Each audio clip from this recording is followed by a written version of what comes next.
Baik, Assalamualaikum warahmatullahi wabarakatuh. Perkenalkan nama saya M. Diva Putra Parastan, NPM 21082602211. Jadi saya izin mempresentasikan pada blog ginekologi yaitu mengenai endometriosis.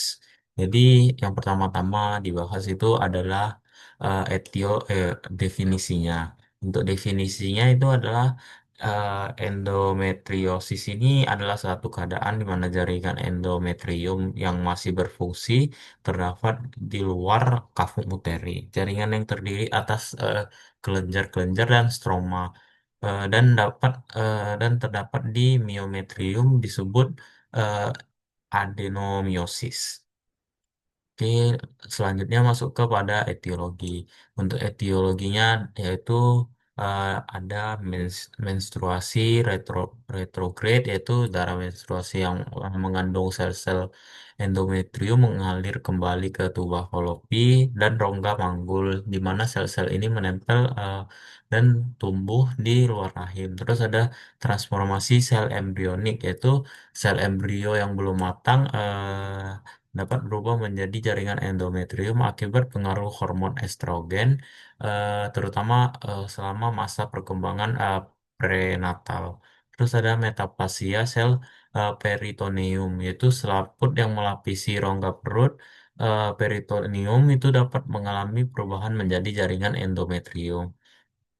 Terus ada gangguan sistem kekebalan tubuh seperti sistem imun yang terganggu tidak dapat menghancurkan jaringan endometrium yang berkembang di luar rahim. Terus ada pindahnya sel endometrium melalui darah atau sistem limfatik. Sel endometrium ini dapat menyebar ke bagian tubuh lain lewat aliran darah dan getah bening. Terus ada dari bekas luka operasi.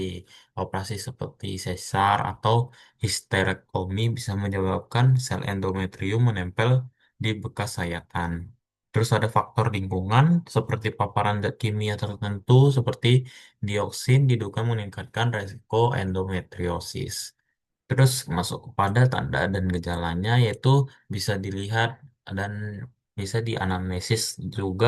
Tanda dan gejala umumnya pada terjadi karena menstruasi dan bertambah hebatnya setiap tahunnya karena pembesaran daerah endometriosis. Gejala yang paling sering itu terjadi pada yaitu seperti nyeri pelvik, dismenore atau nyeri ketika menstruasi, dis dis para pareunia itu nyeri ketika senggama, dan infertilitas atau gangguan kesuburan atau tidak dapat memiliki anak. Jadi selanjutnya setelah di anamnesis dan pemeriksaan fisik tadi bisa lanjut masuk kepada pemeriksaan penunjang. Pemeriksaan penunjang itu yang paling umum biasanya eh, USG transvaginal, yaitu untuk mendeteksi endometrioma, ovarium atau kista coklat. Terus ada MRI jika USG kurang jelas atau untuk perencanaan operasi. Terus ada eh, penanda tumor CA 125 itu untuk bisa meningkat tetapi tidak spesifik. Ini juga meningkat pada penyakit lain. Selanjutnya masuk kepada terapinya.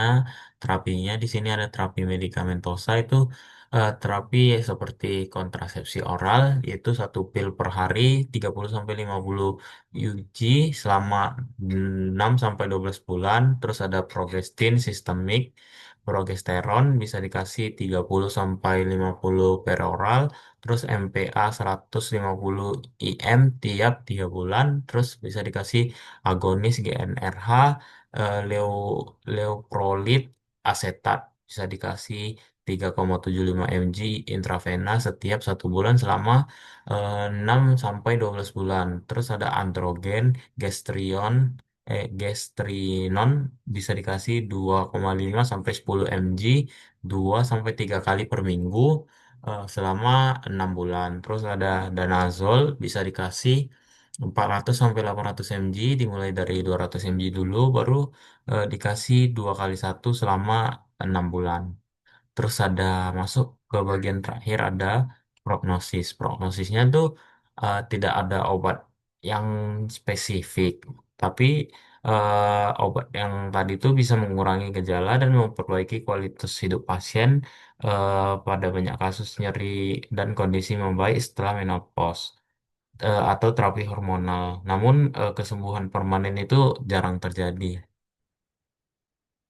Selanjutnya masuk ke bagian eh, ini referensi yang saya gunakan.